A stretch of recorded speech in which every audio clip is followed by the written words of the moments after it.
Steel industry ಅಂದ್ರೆ ಮೊದಲಿಗೆ ನೆನಪಾಗೋದು ಈ ಇಬ್ಬರು ದಿಗ್ಗಜರು, ಟಾಟಾ ಮತ್ತು JSW. ಈ ಎರಡೂ ಕಂಪನಿಗಳಿಗೆ ತಮ್ಮದೇ ಆದ ಗೇಮ್ ಪ್ಲಾನ್ಸ್ ಇದೆ, ಬಿಸ್ನೆಸ್ ಸ್ಟ್ರಾಟಜೀಸ್ ಇದೆ. ಈ ಎರಡರ ಪೈಕಿ ಒಂದು ಗ್ಲೋಬಲ್ ಪ್ಲೇಯರ್ ಆಗಿದ್ರೆ ಇನ್ನೊಂದು ದೇಸಿ ಮಾರ್ಕೆಟ್ ಗ್ರೋತ್ ಮಾಡೋದಕ್ಕೆ ವರ್ಕ್ ಮಾಡ್ತಾ ಇದೆ.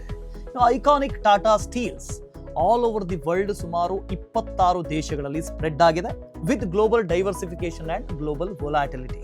ಇನ್ಫ್ಯಾಕ್ಟ್ ಟಾಟಾ ಸ್ಟೀಲ್ಸ್ 94 ದೇಶದಲ್ಲಿ ಆಪರೇಟ್ ಮಾಡ್ತಾ ಇದೆ. ಅದೇ JSW ಸ್ಟೀಲ್ ಸುಮಾರು 96ರಷ್ಟು ಇಂಡಿಯಾದ ಮೇಲೆ ಫೋಕಸ್ ಮಾಡಿದೆ. ಸೊ ಇದೊಂದು purely domestic player. Capacity check: Tata steel 35 MTPA ಅಂದ್ರೆ million tons per annum globally with 20.8 ರಿಂದ 21.6 MTPA ಇಂಡಿಯಾದಲ್ಲೇ ಪ್ರೊಡಕ್ಷನ್ ಮಾಡ್ತಾ ಇದ್ದಾರೆ.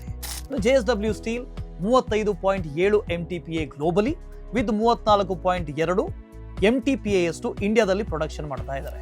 ಸೊ ಇಬ್ಬರ ಮಧ್ಯೆ ಹೆಚ್ಚೇನು ವ್ಯತ್ಯಾಸ ಇಲ್ಲ ಅಲ್ವಾ? ಆದ್ರೂ ಕ್ಲೋಸ್ ಬ್ಯಾಟಲ್. ಗೇಮ್ ಇರೋದು ಇವಾಗ ನೋಡಿ. ರಾ ಮೆಟೀರಿಯಲ್ಸ್ ಟಾಟಾ ಸ್ಟೀಲ್ ತನ್ನ ಸ್ಟೀಲ್ ಪ್ರೊಡಕ್ಷನ್ಗೆ ಬೇಕಾದಂಥ 100% ರಾ ಮೆಟೀರಿಯಲ್ ಅನ್ನ ತನ್ನದೇ ಮೈನ್ಸ್ ನಿಂದ ಪಡೆಯುತ್ತೆ. ಬಟ್ JSW ಹಾಗಲ್ಲ, ಕೇವಲ 37% ಮಾತ್ರ ತನ್ನ ಮೈನ್ಸ್ ನಿಂದ ಪಡಿತಾರೆ.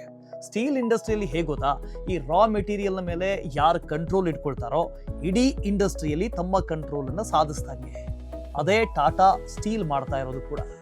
ಆಟೋಮೋಟಿವ್ ನಿಂದ ಹಿಡ್ಕೊಂಡು ಕನ್ಸ್ಟ್ರಕ್ಷನ್ ವರೆಗೆ ಎಲ್ಲ ಸೆಕ್ಟರ್ನಲ್ಲೂ ವೈಡ್ ರೇಂಜ್ ಆಫ್ ಪೋರ್ಟ್ಫೋಲಿಯೋವನ್ನ ಟಾಟಾ ಹೊಂದಿದೆ. ಆದ್ರೆ JSW ಸ್ಟ್ರಾಟಜಿ ಏನು ಅಂದ್ರೆ high margin and value added product ನ ಮೇಲೆ ಫೋಕಸ್ ಮಾಡುತ್ತೆ. ಈ ಸ್ಟೀಲ್ ಇಂಡಸ್ಟ್ರಿಯ ಅಸಲಿ ಬಾಸ್ ಯಾರು? ಕಮೆಂಟ್ ಮಾಡಿ.